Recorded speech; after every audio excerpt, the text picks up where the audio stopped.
com o Saravalli. Vamos chamar o Matheus Pisani, economista da CM Capital, aqui com a gente. Nosso convidado, Matheus, bem-vindo. Prazer falar contigo, muito bom dia. Bom dia, Felipe, bom dia, Paula, bom dia, Marco e todos que nos acompanham. Muito obrigado pelo convite. Matheus, hoje um dia importante, né, do IPCA, inflação de julho aí acelerando 0,38%, colocando a inflação dos últimos 12 meses ali no teto da meta de 4,5%. Queria entender um pouco da sua leitura, como que você viu esse dado de inflação e, claro, né, o que a gente pode ter de consequência daqui para frente com essa característica um pouco mais inflacionária que a gente está percebendo ao longo dos últimos meses. Claro. Olha, Felipe, esse dado do mês de julho ele tem que ser interpretado com bastante parcimônia, tá? Porque, primeiro, ele veio um pouco acima, né, das expectativas do mercado. O mercado esperava ali 0,35, nós tivemos um dado na casa de 0,38, a diferença é pequena, mas só pelo resultado quantitativo a gente já consegue afastar, né, desde o primeiro momento, a possibilidade de voltar a discutir ali quedas na Selic, pelo menos no curto prazo, tá? Então,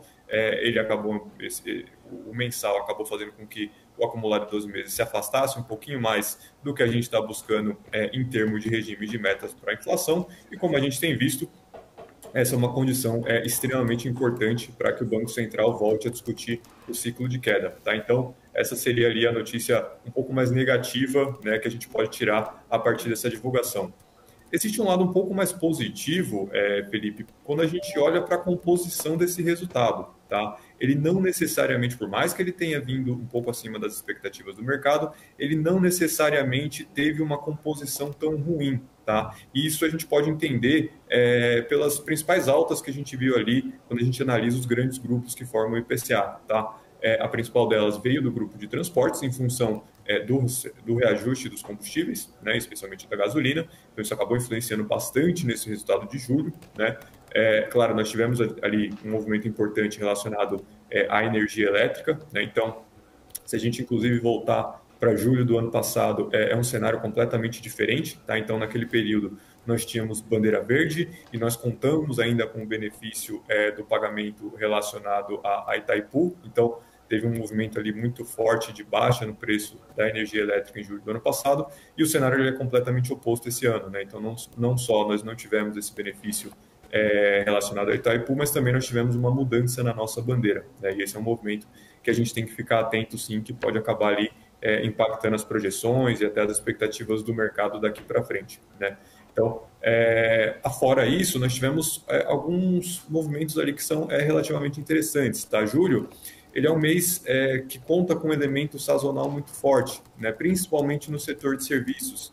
Então, nós vimos diversos serviços relacionados à chamada indústria de viagem, né? Que diz respeito à hotelaria, pacotes turísticos e tudo mais, que eles acabaram sofrendo uma pressão inflacionária um pouco mais forte, né? E o destaque, sem dúvidas, foi um item aí que já tem exercido o papel de vilão da inflação há algum tempo, que foram as passagens aéreas, né? Elas tiveram ali uma das maiores contribuições em termos de taxa de crescimento, né, nessa última divulgação, e ajudam a gente a entender também parte desse movimento, tá? Mas eu justamente coloquei essa questão da composição em um rol de notícias, entre aspas, mais positivas, justamente porque esses efeitos sazonais eles tendem a ser dissipados ao longo dos próximos meses, tá? Eles não são efeitos perenes e que devem gerar preocupação em termos de política monetária, especialmente nessa conjuntura que a gente está discutindo aí, se o Banco Central volta a subir essa taxa de juros, não,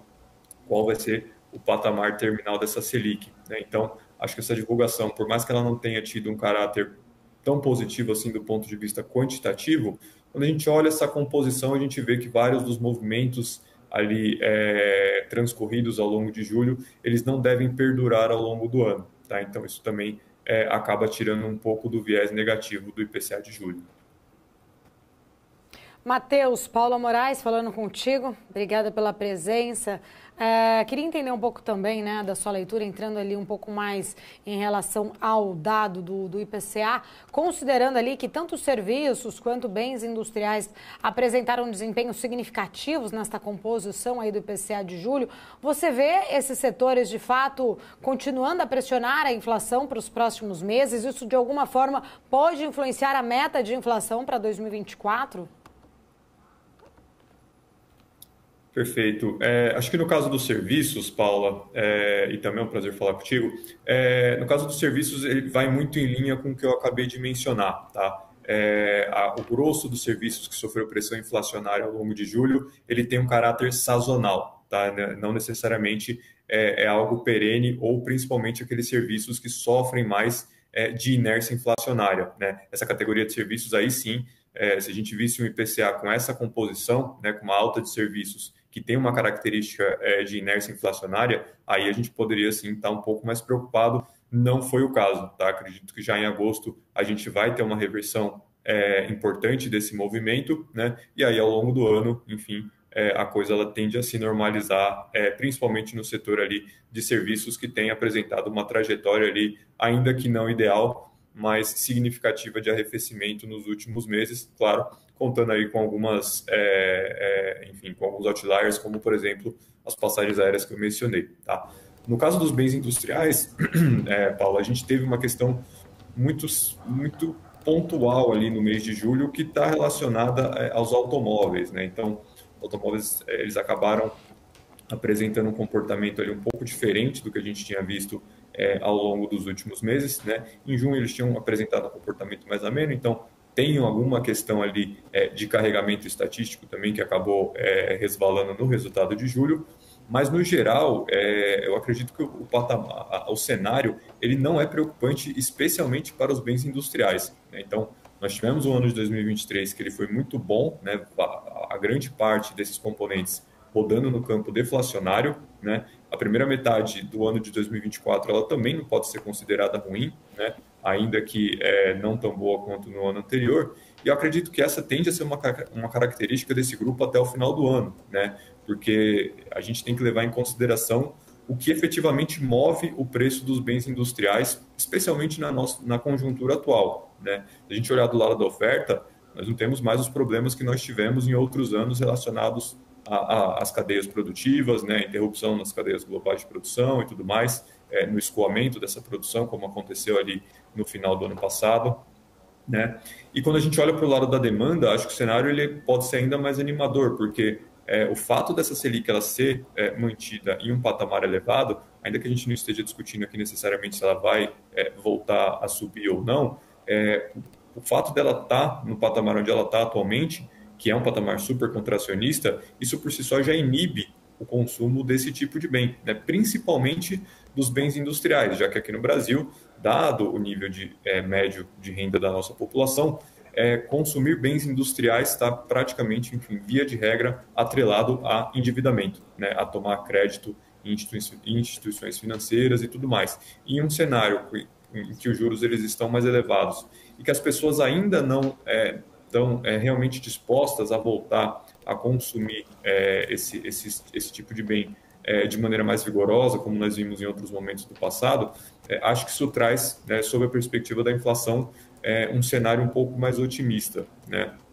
Claro que ninguém está falando que vai ser assim um céu de brigadeiro até dezembro desse ano. Podem haver algumas perturbações, sim, sem sombra de dúvidas, mas acho que pensando aqui, né, no resultado de 2024 e já pensando na meta de 2025, o fato dessa política monetária ela continuar no território contracionista, né, com toda essa cautela e parcimônia por parte do Banco Central, permite que a gente vislumbre ali um horizonte um pouco mais positivo, um pouco mais ameno em termos de inflação. Matheus, você comentou ali, né, algumas leituras a respeito do IPCA, que talvez não tenha vindo tão ruim assim quanto talvez a headline possa parecer, as linhas, né, os meandros ali do IPCA, e aí agora você falou sobre a política monetária. Ontem o Gabriel Galípolo, né, ele deu muitos sinais ali a respeito do que poderia vir a ser uma presidência dele falando sobre a responsabilidade, a tecnicidade que o Banco Central tem. Inclusive, eu gostaria de resgatar a possibilidade deixada em aberta de elevação de juros por parte do Banco Central, caso o cenário fique um pouco mais deteriorado. Se a gente for pegar, né, algumas leituras, essa leitura um pouco mais inflacionária do IPCA, por mais que em algumas linhas talvez não esteja tão ruim quanto imaginado, se a gente for pensar nos sinais fiscais que a gente tem aqui, o Banco Central ele teria a possibilidade ou estaria na sua projeção uma elevação de juros aí nas próximas reuniões, até mesmo para tentar segurar um pouco mais, para tentar conter um pouco mais todas essas desancoragens que estão acontecendo e que estão sendo ali mapeadas nessa vigilância do Banco Central? Perfeito. A sua pergunta, acho que ela foi muito boa, Felipe, porque ela trouxe justamente uma variável importante, né, na análise de política monetária nesse contexto atual, que são as expectativas, né? Porque eu poderia aqui tranquilamente dar duas respostas para essa pergunta, caso você não tivesse inserido a questão das expectativas, né? Por quê? De um lado, se a gente olha a inflação corrente, né, ainda que novamente com alguns, enfim, sustos e alguns percalços no meio do caminho, a gente tem uma trajetória de arrefecimento, né? É inegável.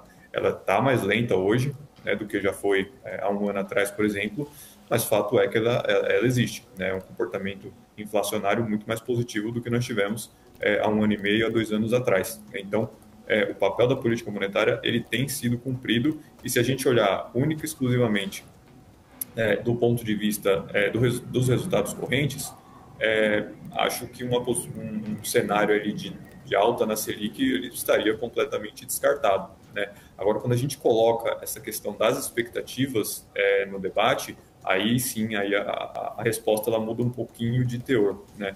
Porque a gente tem visto cada vez mais essas expectativas elas se desancorando, né, no horizonte relevante do Banco Central, né, que aí, como foi colocado no último comunicado, na última ata, passou de 25 para o primeiro trimestre de 2026, né, e a situação não mudou muito depois dessa troca, então elas estão desancoradas em 25 e aparentemente continuam desancoradas e continuarão desancoradas em 2026, né, e isso por si só pode sim ser um fator gerador de uma nova alta na Selic, né? Não só por elas estarem desancoradas, né? Não é algo aleatório. As expectativas elas são utilizadas pelo Banco Central dentro dos seus modelos, né? Então, quando eles fazem as suas projeções de inflação, uma inflação cada vez mais desancorada vai fazer com que o resultado do Banco Central tome um caminho muito semelhante, né? Então, acredito que esse posicionamento, seja do Galípolo, seja do próprio presidente Campos Neto, e de outros diretores recentemente, em termos de comunicação e tudo mais, tem sido muito no sentido de tentar justamente reforçar a credibilidade do Banco Central nesse cenário aí super desafiador, né, e ajudar, né, a conter ali, a dar um caminho de convergência para essas expectativas de inflação, para que o próprio resultado do Banco Central ele seja mais condizente com o que eles estão trabalhando em termos de metas de inflação e, consequentemente, a gente volte a ter um cenário mais positivo em termos de condução da política monetária, né? Mas, justamente, a variável-chave hoje, eu diria que são as expectativas, né, para os 2 próximos anos. Muito bom. Matheus, quero agradecer sua participação. Obrigado por estar aqui com a gente. Obrigado pelo seu tempo e disponibilidade. Até uma próxima. Um bom fim de semana para você. Muito obrigado, Felipe. Mais uma vez, obrigado pelo convite. É sempre um prazer estar aqui com vocês e até uma próxima. Obrigado, Matheus Pisani, economista da CM Capital, aqui com a gente. São 11 horas.